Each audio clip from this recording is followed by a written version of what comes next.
Hello, everybody, and welcome to Inovare. Inovare is the new name of this podcast.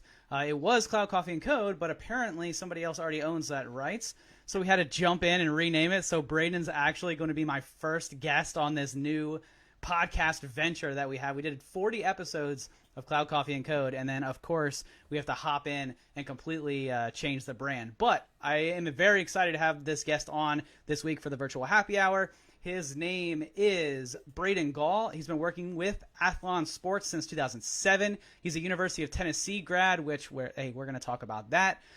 He studied advertising, communications, business. He was born in Wisconsin. We're going to talk a little bit about the Packers. Ultimately moved to Nashville, Tennessee, which is one of my favorite cities on the planet. He has a multimedia background. He started in sports media. He at a local radio station, and he worked his way up to Rivals, and where I met him, SiriusXM, which was College Sports Nation at the time, now ESPNU. So what's up, Braden? How are you, man? What's going on, man? Good to see you, bud. Yeah, good to see you. So I have a whole list of questions here that I'm supposed to ask you. But I figure since I haven't talked to you in a few years that we would just start off by me saying, how's life as a dad? I feel like when I last spoke to you, we're about to have your daughter, I believe. Man, that means we haven't talked in a long time. I We know. need to be better friends. I blame myself. That's fine. I don't. I have to take all the blame in my household, so I'm used to that. I think what's interesting, like I had a lot of different jobs, and then I started my first full-time local morning show, 6 a.m. in Nashville on ESPN Radio, probably 4 weeks before my first kid was born. I recommend starting your morning show hosting career, timing it up with your first child so that you can sleep from midnight to 4 a.m. and your wife's cool with that. So I definitely recommend that. But no, I've got a second daughter now. Both of them are hopefully sitting there watching Moana, hopefully not killing each other right now. But no, it's fun. They're girl dad all the way, man. They're a more evolved species, and it's exhausting, but it's fun. Girls are the best. So I have 3 boys and a girl. I believe when we last spoke, we speak on Twitter and through text messages and stuff, but when we were actually talking pretty much I guess it was almost every day, I only had 1, maybe 2. Now I have 4. It's just too many. It's too many children. And I do have 1 girl, and if she ever downloads this podcast somehow and finds it, know that you're my favorite. My girls are by far girls. You're exactly right, man. They're a whole other species. Like the boys just want to punch each other and rip each other apart. And my daughter generally cares for me. I believe that the boys don't. They don't care. Or at least she's made you think that she cares for you, which right. is again another piece of evidence that they're a more evolved species than us. It's funny. Like my youngest daughter she's about 2 and some change now, 2.5 ish, not quite yet.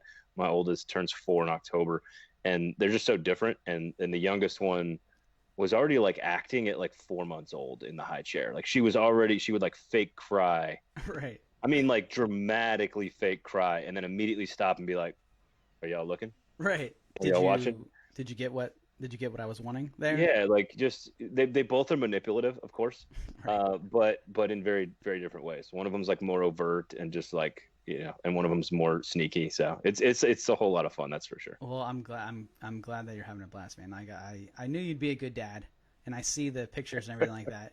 You took me on I feel like I was a project for you, man. When I first started, so I produced Braden's show many years ago on SiriusXM, and I was a terrible producer. I'll just go ahead and say that. So I appreciate you for babying me and coming on today. And so I wanted to start. I know we got a lot to talk about with college sports, right? There's no shortage of news around college sports these days with everything that the Big Ten and Pac-12 are doing. But before we get into college, I wanted to ask you about the Green Bay Packers. I know you're a Packers fan, right? And you're an Aaron Rodgers guy. So what's the play in drafting a quarterback in the first round? I mean, I'm not. Trust me. The family group text that night was rather intense with my cousin, my father, my uncle, and my brother. All just what's going on here? And it's being a fan of a team, because that's one of the few teams that I'm still really deeply a fan of. Like, I'm a shareholder. We try to go up for games. All that kind of stuff. The Mets are a team that I'm still a diehard fan of. But like everybody else, like I don't. When you cover a team or cover a sport, you lose a lot of sort of the ups and downs, and you lose some of the fandom that brought you to the sporting world in the first place. And so it's hard to have conversations when everyone in your family's like, I'm so excited about this. And you're like, God, that guy sucks. Like, it's hard to, and that may not be the case with Jordan Love, but it's so many times, like I had to stop watching games for a couple of years with my dad and brother, because I was just, like a fan sees a penalty, sees a bad call, and just, it doesn't matter if it's an accurate call. It's terrible. It's against our team. It's just a bad call. And I'd be like, Dad, that's clearly holding. And he'd be like, and he like wants to cuss at me after that. And I just like, I had to stop watching games because I still am too much of a media guy where I have to analyze and call it how I see it or whatever.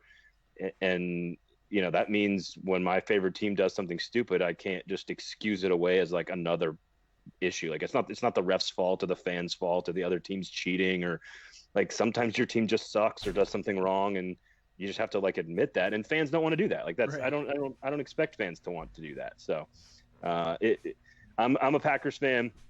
I think Jordan Love is a project. I think Aaron Rodgers still has a couple of years left to go. I think the fans that think that you can recreate one of the most, maybe not miraculous isn't the right word, but one of the most statistically odd things you could possibly do in the NFL, which is have one of the greatest Hall of Fame quarterbacks of all time, draft a guy, and that guy also turn into one of the greatest quarterbacks of all time 2 years ahead of time, and like have him sit and learn. Like the odds of you replicating that exact thing is statistically, and again, I'm not an expert in this department, but I would say it's virtually zero. So like the odds of that happening to me seems highly unlikely, but he's got a lot of ability. He's got a lot of talent. I want to know if he can make every throw. I want to know if he's disciplined enough to study the offense and what does it mean and all this other stuff. I just think Rodgers has a few more years left in the tank, and they're going to have another strategy to succeed him. But I would not have banked on Jordan Love being that guy. Pretty wild. Yeah. I was not expecting it. I'm sure you weren't as a Packers fan, but it'll be interesting to see how it plays out, man. That's for sure. So, okay. So let's get into the college sports. And I'm going to start with the Big Ten. I guess it was almost a week ago, right, where they came out, well, a little more than a week ago, last Thursday, where they came out and said they were going to play an only conference schedule. And the Pac-12 then came out, I guess, right after them and said, we're going to do that too. And so some of the games that we're losing, right, Ohio State, Oregon, Penn State, Virginia Tech, Iowa, Iowa State, Maryland, West Virginia, which I care deeply about. That actually used to be a rivalry game.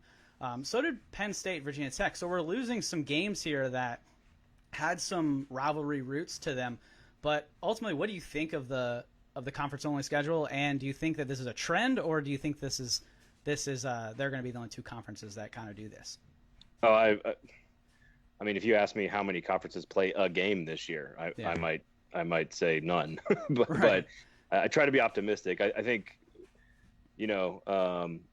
it's funny. Like I tell my wife will come to me about something that's bothering her, or that she's working on or can't figure out or whatever, and I'll hear enough times the complaint. And I don't know what kind of language I'm allowed to use on the show. You go for whatever you want, man. Well, so my wife will say something like, "Oh, I'm tired," or "Oh, I'm this," or "I'm that." There'll be whatever she's working through. And eventually, if I hear it enough times, I know I need to look at her and say something, and it has to land correctly. But I look at her sometimes, occasionally, and she gets it, and it's the message is, you need to do something about it. And I just look at her and I go, you got to try some shit. Just try some shit. Like, you're not doing anything about what you're complaining about. You need to try something. And that's what the Big Ten did. The Big Ten is the first league to look at this problem and try something. They're trying something. And that is better than everyone else, which is nothing. And so they're going to front load the schedule with as many division games as possible.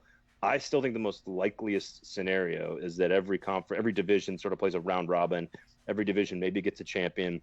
Then you can quarantine for a couple of weeks, test everybody, go play a championship game with those two teams, and then have a committee. Then you quarantine for 6 more weeks or whatever, which is already kind of the natural break in the schedule anyway. And the committee picks 4 teams. So I still think there's a chance you can get a divisional round robin and some championship games in. I don't see how anybody is playing non-conference games, much less 12 conference games. I'd love to see that happen. I think that'd be amazing. I love college football. It's my favorite sport. But the reason you do what the Big Ten did is you're decreasing risk by narrowing your bubble. You're closing in your bubble from, 42 teams to 14. You can control testing protocols. You can control all your time stuff. You can control your geography and your travel. You can control everything. Your scheduling is more flexible. You can move games around. You can take advantage of bye weeks. It's all about having as much malleability as possible. And if you're just going to stick with your current 12-game schedule over a 14-week period, like you're asking for disaster, because clearly, especially down here in the South, like none of the states are handling it well, nor have handled it well at any point during the process. And so I don't know how you're going to put 30,000 people on campus at all these SEC schools and have them all, be in responsible bubbles. Like, it's just not going to happen. So I think the more narrow you can focus that bubble, the better chance we have of actually getting games. And again, that, in my opinion, that drills all the way down to the divisions. I think if you can isolate the Big Ten East, the SEC West, the Pac-12 North, whatever, then maybe you got a chance. But outside of that, I don't know if, my heart tells me, please God, we have college football. My brain tells me, and my gut tells me that there's a good chance that, as the Big Ten said in that press conference, y'all need to understand there may not be college football this year. Right. This might not happen at all. And so Inovare, that's the new name of this podcast, right? And so the point behind that name is innovation, right? And so to follow up on what you just said is the way that some of these conferences are innovating, and some of the things that we might see out of this is, and I've heard you say this before on a couple other shows or interviews or whatever the median was, but you're talking about a front-loaded schedule where we could potentially see like a Michigan-Ohio State type of game in like week 1 or 2, right? So it's possible. What could we see that, in a week 1 or 2, and then more importantly, what is this going to do to the group of 5 and those type of games that we typically saw that were money-making games for, Troy, Marshall, you name it, right? Group of 5 team, insert name here. And then what could this mean for, the last couple of years, there's been a lot of talk about restructuring and moving the divisions around and Power 5 becoming its own thing, or, that whole conference realignment talk. And I've heard you say that this might accelerate that. So what is that front loading of the schedule? How does that potentially change college football as a whole? Changing the schedule, much like any non-conference game you might have had on the slate this year, unfortunately, you don't just push it all back to next year. You probably can change conference games next year, go home, switch the home destinations a little bit. So, but like it's going to just be a lost year. Like the games that you rattled off, they're just gone. So I don't think the schedule does anything structurally for college football permanently. I think it's a very temporary, like, hey, how can we possibly feasibly execute some number of games in 2020?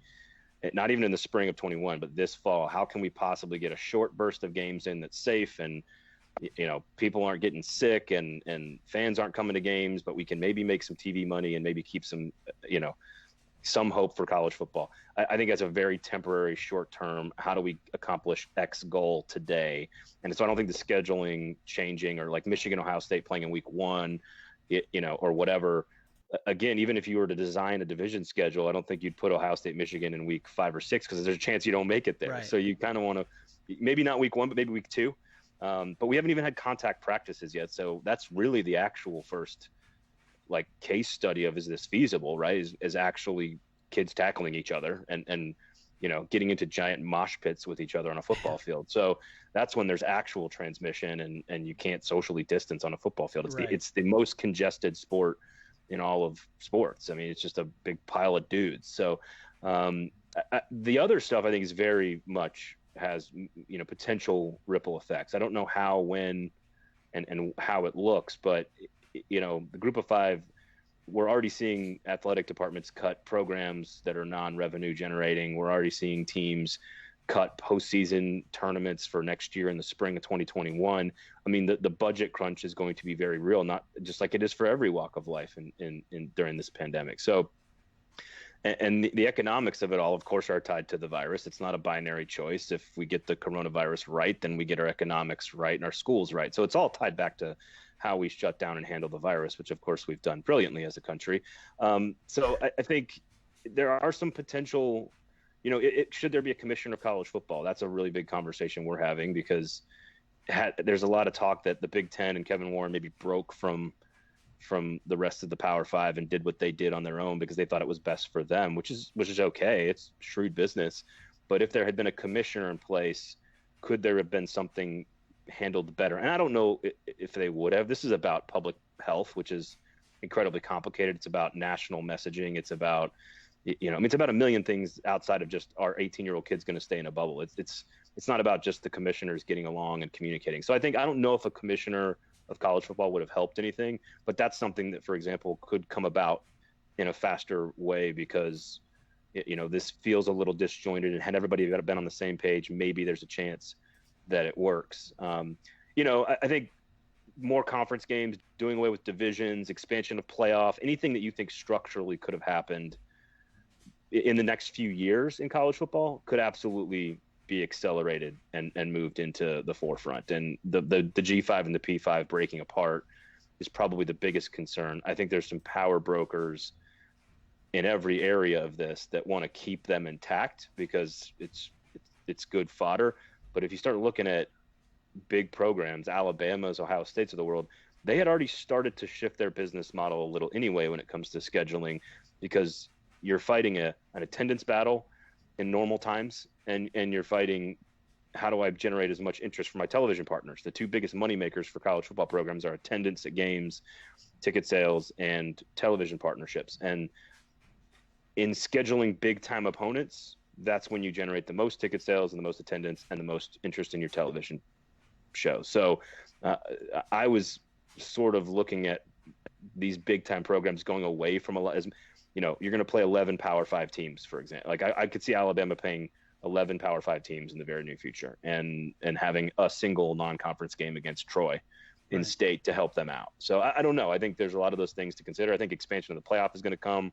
It's inevitable. It might be sped up by this because they need to inject cash into the industry. Mm-hmm. I hate expansion. I'm an anti-expansionist. I'm very much a contractionist when it comes to the playoff. I like that people's feelings are hurt at the end of the year. I like that it's hard to get in. I think that's what makes it special. So, but I think a lot of those things, just keep that in mind, that a lot of those things could be coming faster than we anticipated because of the economic situation and the, all the different things that are going on with this. Yeah. So I have a couple other questions on myself, but I've been informed that we had a QA come in. And so I will let the audience ask the next question. So building off what you just said was, do you know how what the question is, do you know how this affects the high schoolers looking to get into college?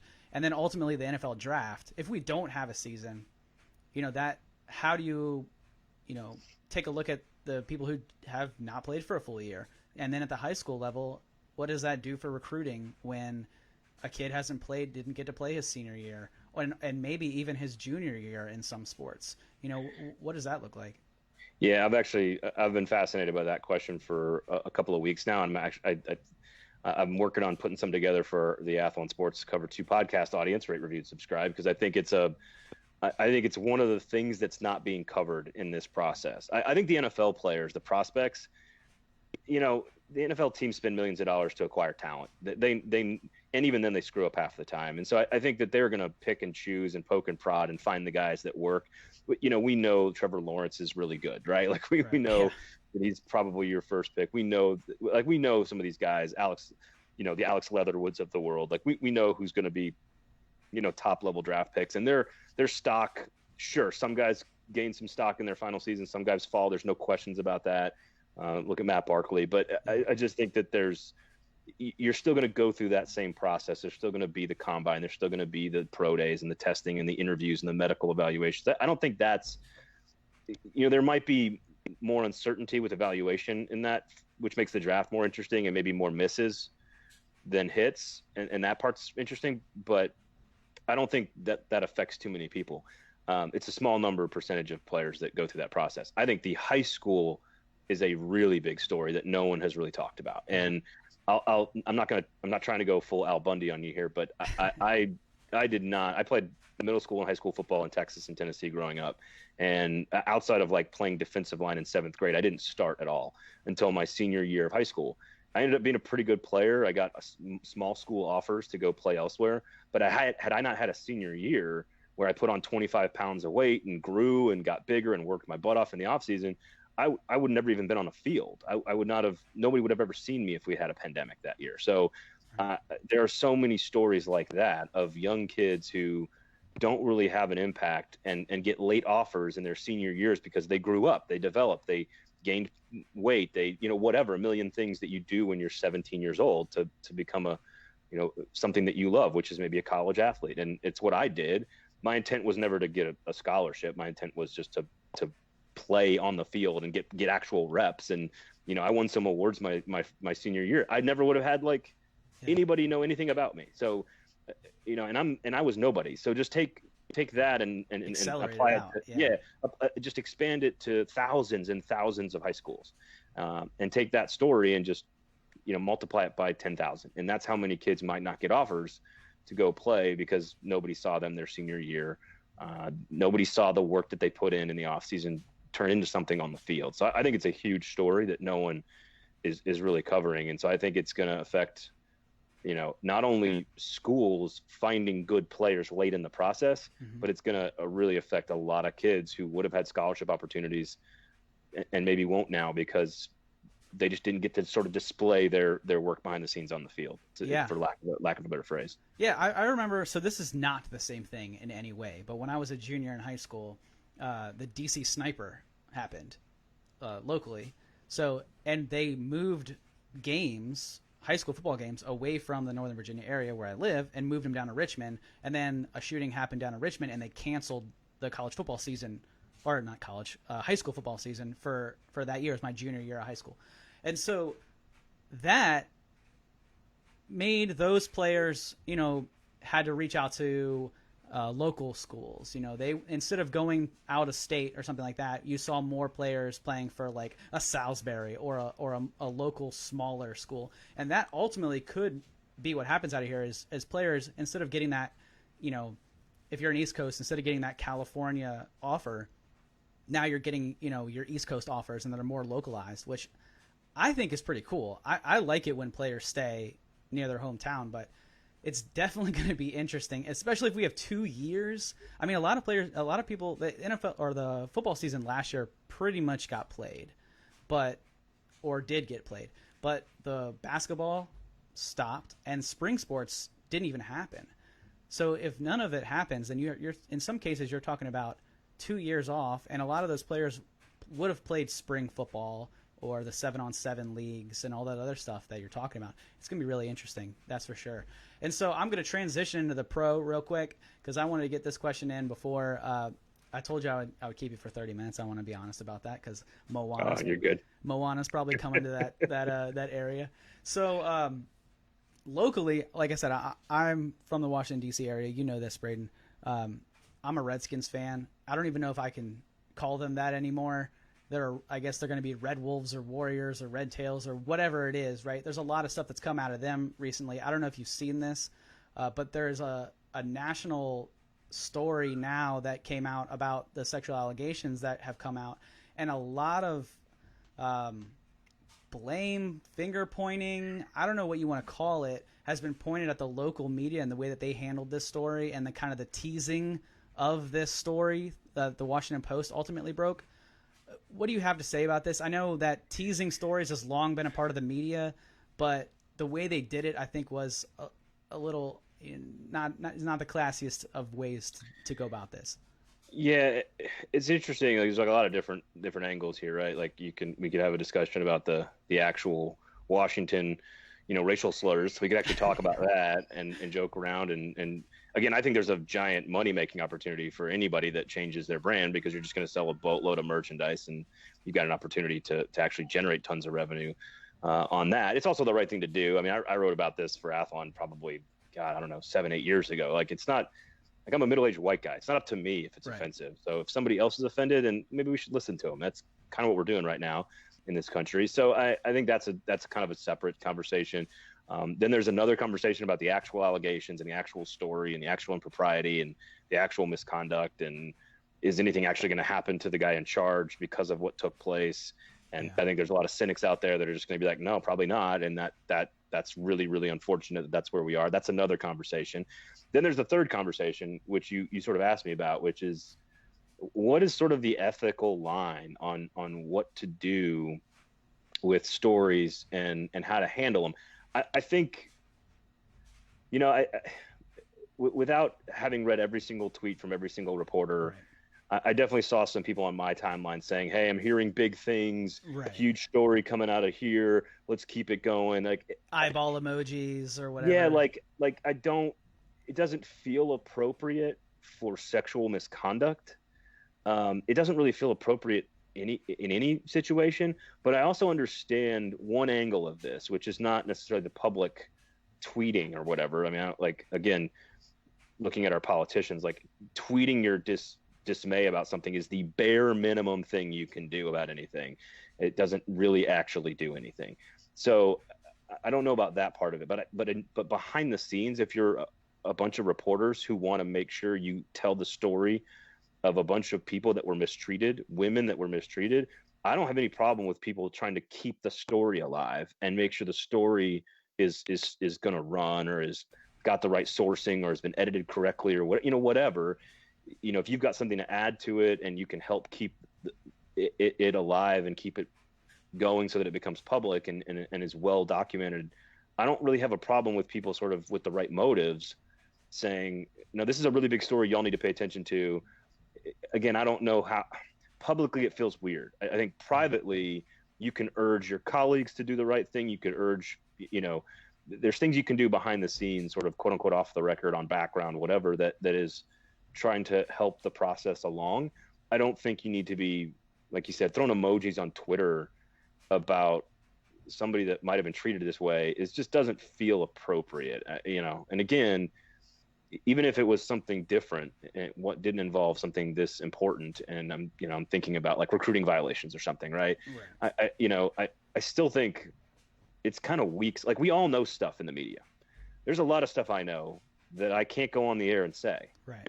And even just alluding to some of those things is almost either betraying a source, betraying a story, betraying an experience, betraying some level of like ethical boundary there. So I just think there's a lot of things like I could say that, and even if I just danced around it and alluded to it, it might be salacious, it might get clicks, it might do, it might be received and posted and go viral or whatever. But like, was it appropriate? Did I have actual sourcing? Did I actually have people on the record? Like, there's just ethical boundaries there for some of this stuff. And I saw it, people tweeting that stuff. I'm just going like, I don't know, y'all, like, this doesn't.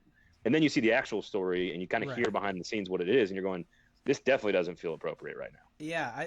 If the story, the way that it was being hyped up, I'll say, I was not expecting it to be what the story came out. I thought it was going to be something along the lines of Dan Schneider, something wrong with him and him having to step down, or something to do with that, or the name or whatever. But it was wild. It's funny you said that. The first time I saw somebody send that tweet, my first thought was they are going to announce a new name of a team. Right.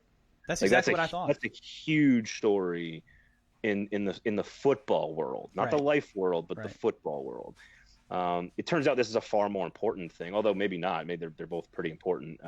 This one is probably as important as anything could be in the office place. So it just doesn't feel. It just doesn't. Like, I saw a few people doing it, people that I respect and I know have like good intentions and good hearts. But what it means is you probably got a text from a buddy or a source or a friend that says, "Hey man, are you hearing anything about this?" I get those texts all the time, and you don't go to Twitter and say, "Oh man, something big coming down for Vanderbilt," or something big coming down for whatever. Like, you don't. That's just not it's not professional. It's not ethical. And I think you saw a lot of female reporters and journalists this week coming out and saying, like, what are y'all doing? Yeah. And as we started the show, we'll come full circle. Women are a more evolved species. That's right. And they deal with a lot of crap in our industry. And I would say even through my career, my time at Rivals was a total mess. Like those, like I was there from 05 to 07. I was 24, 25, 26. And it was a total locker room. I didn't see any inappropriate behavior, but it was a total locker room with very loose standards of behavior. And as I've gotten older, I've found my own voice to be able to stand with people that I work with and say, and I'm very fortunate. I've worked with a lot of women, a lot of men, and almost everybody's been really, really professional. So I've been very fortunate to work with great people. And unfortunately, the actions of a few can always taint the actions of others. And it's a very serious issue in sports media. Like it's a big deal the way women are treated, especially on social platforms, where someone works their ass off for their entire life to get to have an opinion about a football game, and all you're talking about is stuff that doesn't matter to this person. And so I've seen it a lot. And I've got a lot of friends that have been treated in a really bad way. So it's definitely a very sensitive subject for sure. Absolutely. Do I have time for 2 more questions? Is that all right? Shoot. I right. talk too long, so it's my fault. Nah, you're good, man. So this is a business podcast. We talk about life events, but my producer marketing manager over here is kicking me in the shin to ask a business question, right? Yeah. And so I have 2, but I'm going to combine them into 1. And so what that is so there's technology that's being pumped into stadiums. Have you seen that? That the MLB is going to experiment with this. I believe Nationals Park is one of them.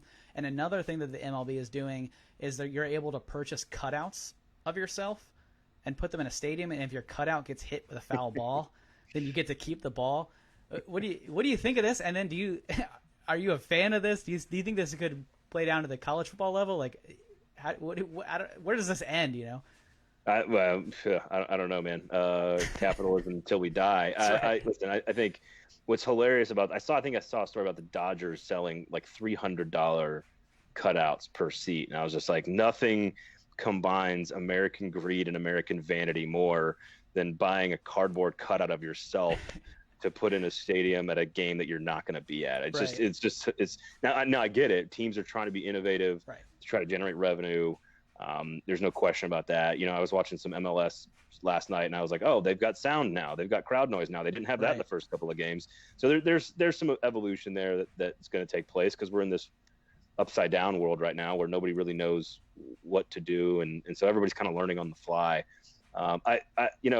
Would I personally ever spend $300 to have a picture of myself at Citi Field? No, of course not. I'd much rather buy some bourbon, so like it's just not that important to me. But if you have unlimited resources and you can, maybe I should stop right there and say, if you've got that amount of resources, you should be doing something to help somebody else first, and then go buy a cardboard cutout of yourself at your favorite team stadium. And, if college football happens, I think the Ravens are already down to 14,000 seats capacity. I wouldn't be surprised if most of these games, if they happen with no fans. I think the NFL can get away with it financially because their television partners are what matters. I think college is to sell.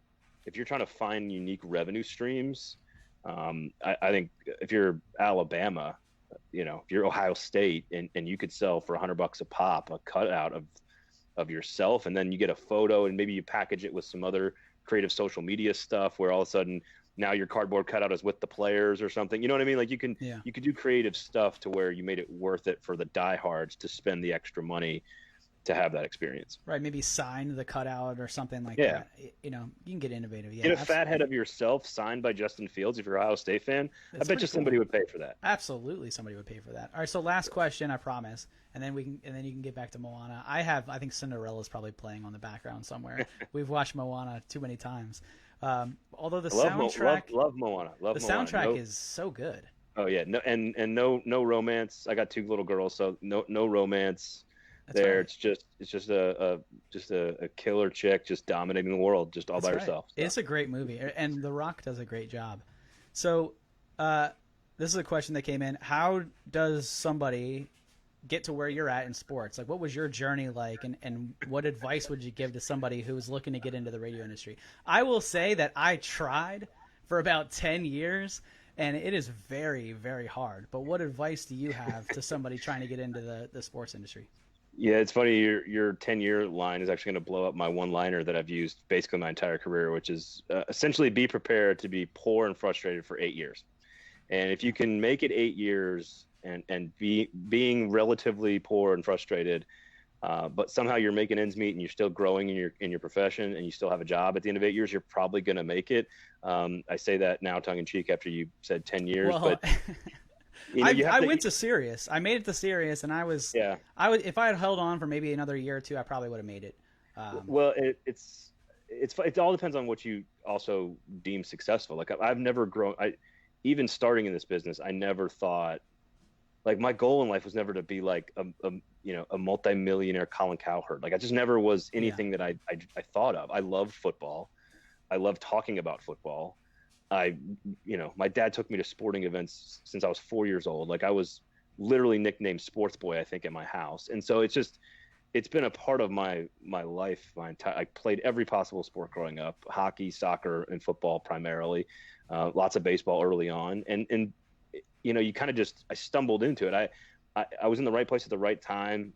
I got a producer job at Rivals.com right out of college, like 6 months after I graduated. And knew the right person at the right time. And I was willing to make $20,000 a year in a very wealthy county in Nashville, Tennessee, in South Nashville, which I think about now. And it's just like the fact that my brain didn't even debate that in my head. I just said, like, yes, sir, I'll be here in 2 weeks. Like it wasn't even a discussion. I had no clue that $20,000 a year just wasn't going to cut it for like a family. Yeah. And again, so it depends on how you define success. I got hired by ESPN last June. I signed a contract. I did shows all in the fall on ESPN radio across, 600-700 affiliates. And I took that job and I looked at my wife and I said, I don't care what happens from here on out. Like, this is it. Like, I never dreamed of working for ESPN, but it's the largest, biggest, most powerful sports company in the history of the world. And the fact that they thought I was qualified to do that show on Saturday nights, even though it was like till 2 a.m. Eastern time, and like whatever, it was. I looked at her and I said, if they bring me back next year, great. If they don't, I don't. I got to ESPN, and I've done 16 years paying bills and providing for a family by talking about sports. So I haven't really given any advice yet. So number one is horizontally diversify your skill set. Number one, be as good as you can at everything. Production audio, production video, on-air talent, TV, on-air talent, radio, on-air talent, podcast, social media, analytics on, study your web analytics. Just be as diverse a Swiss Army knife as you possibly can. I got fired from Rivals in 2007 and thought sports media was done for me after 2 years. I got a job at Athlon because I was like, I'm just going to learn how to do everything. And I forced them to bring me on full time after hiring me part time to do like fact check work. And so I've been at Athlon Sports since 2007 because I pitched ideas. I tried to be creative. I was willing to do anything they asked me to do. I was willing to learn anything they asked me to learn how to do. I learned how to be a recruiting editor and a videographer one summer just because we were going to do some recruiting videos. And I was willing to do it. So be willing to do the things that other people aren't, and get as much sort of horizontal diversification as you can. You're always going to grow vertically in each different skill set that you have with time.